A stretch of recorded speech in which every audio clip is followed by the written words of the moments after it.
d'hommes sans ambition, sans aucune confiance en eux, sans aucune estime d'eux-mêmes. Et ça, c'est extrêmement problématique. Aujourd'hui, on vit dans une société où on te pousse à croire qu'être un homme, c'est mauvais. On parle souvent de masculinité toxique. On te fait souvent croire qu'être un homme, aujourd'hui, toutes les valeurs masculines, tous les instincts masculins sont néfastes à la société, alors qu'en réalité, ce sont les instincts masculins qui ont permis à l'espèce humaine de survivre jusqu'aujourd'hui encore.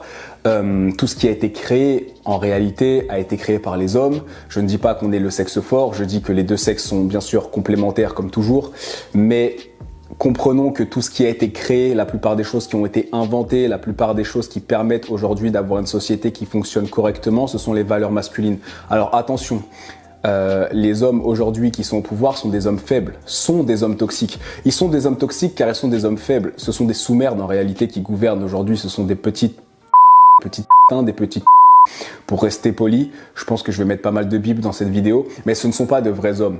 Les vrais hommes sont des leaders et non pas des dirigeants. Il y a une différence entre un mec qui vient te diriger parce qu'il essaye de te faire peur et parce qu'il veut t'asservir et qui veut justement te soumettre et faire de toi ce qu'il veut, parce que finalement, du haut de sa pyramide, lui, il a absolument plus besoin de toi. Le mec, il est plus riche que tous les humains réunis sur Terre. Le gars est plus puissant et a plus d'influence que tous les humains réunis sur Terre. Donc le mec se dit, en fait, j'ai pas besoin du petit peuple. Oh, the little people, tu sais, le petit peuple, les rats qui sont en dessous de moi, tu vois, qui sont en bas de ma pyramide. Non, j'en ai pas besoin. Donc en fait, je vais les asservir, je vais les soumettre, je vais leur donner envie de ne plus vivre de vie correcte, je vais leur donner envie de même plus se reproduire, etc.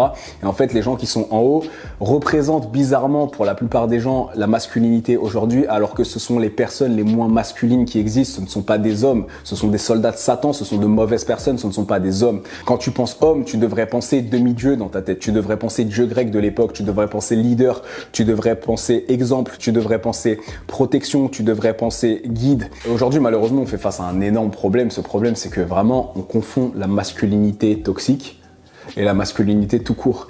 Et disons que ça arrange les élites en réalité qu'il y ait de moins en moins de personnes qui se sentent masculines, que la masculinité décroisse petit à petit, puisque la masculinité, justement, c'est la protection, c'est la valeur, c'est la famille, etc.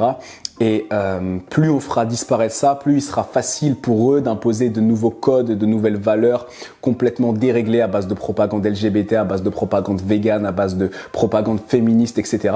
Alors qu'en réalité, si la société aujourd'hui est solide, si tout ce qu'on a créé aujourd'hui se tient, c'est grâce à la masculinité.